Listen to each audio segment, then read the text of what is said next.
A resolution is an acknowledgement. It is not a given law. And so they're acknowledging your right. It already exists. They're not giving you anything. And so you must recognize what a resolution is. All right? And so when you look at that, you look at it from that perspective. Same thing with anything relative to United Nations. They don't give anything. They only acknowledge. But if we don't acknowledge, there's nothing that the civilized world can do. They can't come to our aid. They'd be in violation of law. As long as we agree to be Negro, black, and colored, Smith, Jones, and Johnson, guess what? This man rules legally. And when we're prepared to render unto Caesar what is Caesar's and start acting like we know ourselves, then things will begin to change politically on a massive scale. And the Union State Society will begin to collapse, which is collapsing now anyway, but I'm just saying as far as its speed up. But the deal is that we must be prepared for government, i.e. responsibility. And responsibility comes with knowledge, not with emotionalisms. And so while people sit around, battling idle God beliefs, they're not going to go anywhere. They're going to have to become scientists like their forefathers. One more. Do you know who actually started the UN? Who actually started the UN? Moors did, and Europeans. I mean, Europeans, 35 Moors, and how many? 15? 20? European sons, which is really what you would call the lodge. No, I mean, I'm saying the United Nations, as far as the building, as far as most of us would know. United Nations was actually before the United Nations League of Nations. Right, I'm saying after the League of Nations, the United before Nations. That, no, before United Nations is actually the League of Nations. And the League of Nations is actually patterned after the Moorish Court of Lions. Right, but I'm saying after the League of Nations came this so-called building, United Nations or whatever. Yes. That particular building or that structure, that corporation or whatever, who actually started that? It's actually, no, it came right out of the League of Nations. That's mostly bankers are in control of it now. Okay, right. But that's because they're in control of your birthright. That's the false law and the false currency. But that doesn't remove the principles which are correct. Oh, I know that. I'm saying to you, once you understand that it is the principles that you're attached to, not the organization. Right, but see, the reason I say that, because I see a lot of us, when we hear United Nations, we jump from where we're at now to, all right, we're going to get under them. And it's wrong concept. Right. That's why I want to say that. Wrong concept. Your job here is to enforce the Constitution. And if we don't do that, all the other things pretty much are neutralized. And it's kind of hard, and I understand, because when you give people a lot of data, they have a tendency to get distracted, just like you can give people a knowledge of the Uniform Commercial Codes.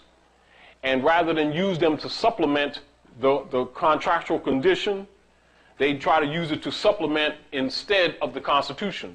And that's where they make their mistake. And once they get in that deck of cards, that man will beat them up.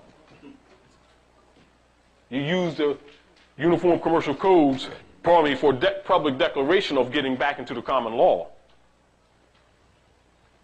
which is the Constitution.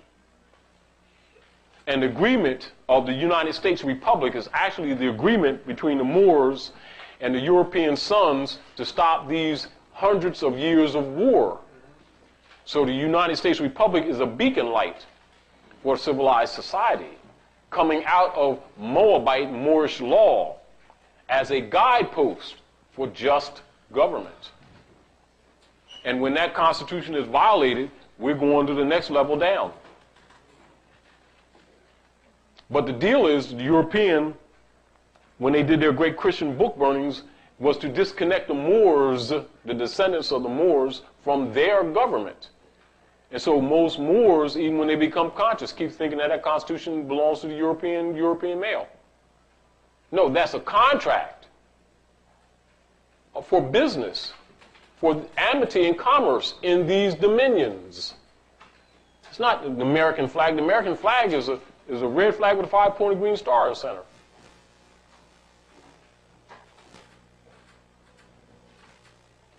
But then if you don't know that, you start giving credibility to that amity flag as being the American flag, You're giving your sovereignty to him. And that's what he's been claiming. That's why you won't see the president of the Union democracy, they'll never say republic. They always say our democracy. Because they're stealing your legacy. But then if you don't reject that, or if you don't correct that, then they build a false foundation, and then they got you on the contract because you haven't objected. And it's called a waiver. And so you waive your rights, and you already, where did the Moors occupy? Where did the Moors dwell? For over 10,000 years. When we say 10,000 years, over 10,000. That's just to give you an estimate to block out all the bull that they padded onto this thing. Northwest and southwest of Mexico. Where's it at? Where's the heart of the Moroccan Empire? No, it's not right here. Where's the heart of the Moroccan Empire? Where is the heart of the Moroccan Empire? Northwest of Mexico. Where's northwest of Mexico? Oh, North America. Now you're being specific, because believe me, law is specific.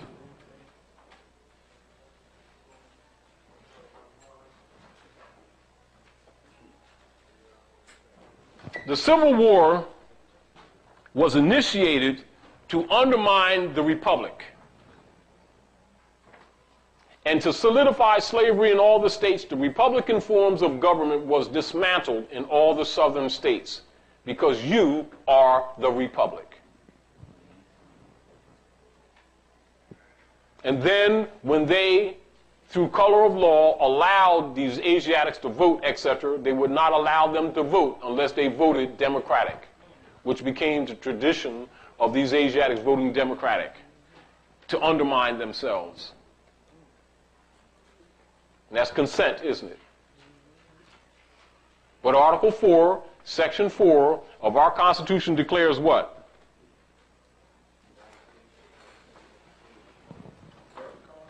Say it loud. Go up here. Look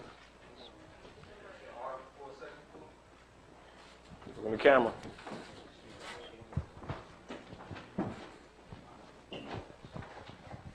Article 4, Section 4 states the United States shall guarantee every state in the Union a republican form of government. Does it say anything about democracy anywhere in that Constitution, which is the supreme law of the land? No, it does not. So when a politician starts talking about our democracy and you don't contest it, what is that called by law? Acquiescence. And also a waiver, isn't it? Yes, it is. So you abandon your birthright, the securing of your birthright, don't you? So legally now they already got you before they even issue anything else. Form of anarchy. Exactly correct. So if you're not familiar with law, and they automatically just assume... That's assumption, isn't it? Now you understand the assumption of jurisdiction in legal processes? Now, are we following this? Now let's look at this. Assumptions of jurisdiction, right? Now you're dealing with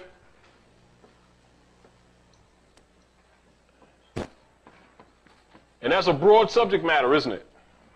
Huh? And when you're talking about government authority, you're talking about jurisdictional powers, am I correct? And when you're talking about jurisdictional powers, you're talking about national sovereignty, am I correct? So in order to have jurisdictional powers, you must have a national sovereignty, am I correct? Is America a nation? That's a slow answer. I better hear a resounding no. America's two continents, isn't it? And an isthmus and a multiplicity of islands with multiple jurisdictions and multiple flags. So is there the American flag? It doesn't exist. What occurs when you agree to that?